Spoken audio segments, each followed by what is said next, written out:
ರಾಜ್ಯ ಸರ್ಕಾರ ನಡೆಸುತ್ತಾ ಅಥವಾ ಈ ಕೇಸನ್ನ ಮುಚ್ಚಾಕುತ್ತಾ ಅನ್ನುವಂತ ಪ್ರಶ್ನೆ ರೈಸ್ ಆಗ್ತಾ ಇದೆ.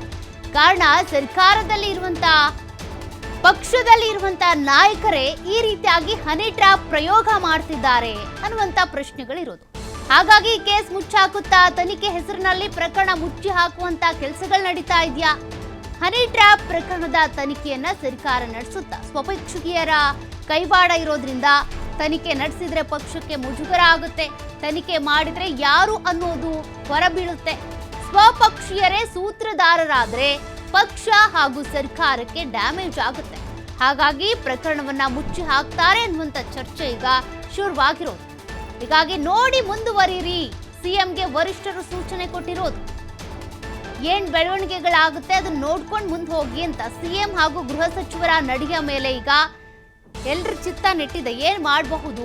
ಹನಿ ಟ್ರ್ಯಾಪ್ ಕೇಸ್ಗೆ ಸಂಬಂಧಪಟ್ಟಂತೆ ಸರ್ಕಾರ ತನಿಖೆ ನಡೆಸಲ್ವಾ? ಕಂಪ್ಲೇಂಟ್ ಅಂತೂ ರೈಸ್ ಆಗ್ತಾ ಇದೆ. ರಾಜಣ್ಣ ಈಗಾಗಲೇ ಮನವಿ ಮಾಡ್ಕೊಂಡಿದ್ದಾರೆ ಸಿಎಂ ಸಿದ್ದರಾಮಯ್ಯನವರ ಬಳಿ.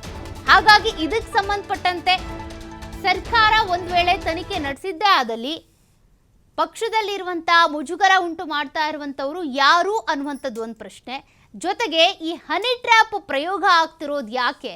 ರಾಜಣ್ಣ ಹಾಗೂ ರಾಜೇಂದ್ರ ಮೇಲೆ, ಅಂದ್ರೆ ರಾಜಣ್ಣ ಅವರ ಪುತ್ರ ರಾಜೇಂದ್ರ ಅವರ ಮೇಲೆ ನಡೀತಾ ಇರುವಂತ ಹನಿ ಟ್ರ್ಯಾಪ್ ಯತ್ನಗಳಿವು. ಅಂದ್ರೆ ರಾಜಕೀಯವಾಗಿ ಷಡ್ಯಂತ್ರ ಮಾಡೋದು, ವಾಮ ಮಾರ್ಗ, ಇದೊಂದು ಹನಿ ಟ್ರ್ಯಾಪ್ ಆಗಿರುತ್ತೆ.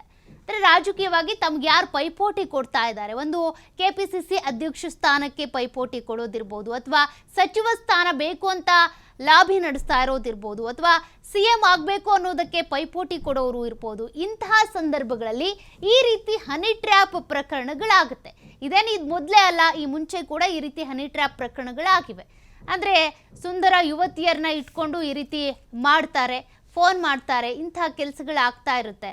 ಹಾಗಾಗಿ ಈಗ ಬಂದಿರುವಂಥ ಆರೋಪ ಏನಪ್ಪ ಅಂದರೆ ಪ್ರಭಾವಿ ರಾಜಕಾರಣಿಯೇ ಸಚಿವರ ಮೇಲೆ ಹನಿ ಟ್ರ್ಯಾಪ್ ಪ್ರಯೋಗ ಮಾಡಿದ್ರು ಅನ್ನೋದು. ಹಾಗಾಗಿ ಸರ್ಕಾರ ತನಿಖೆ ನಡೆಸುತ್ತಾ ಇಲ್ವಾ? ಅದು ಈಗ ಸದ್ಯ ಇರುವಂಥ ಪ್ರಶ್ನೆ.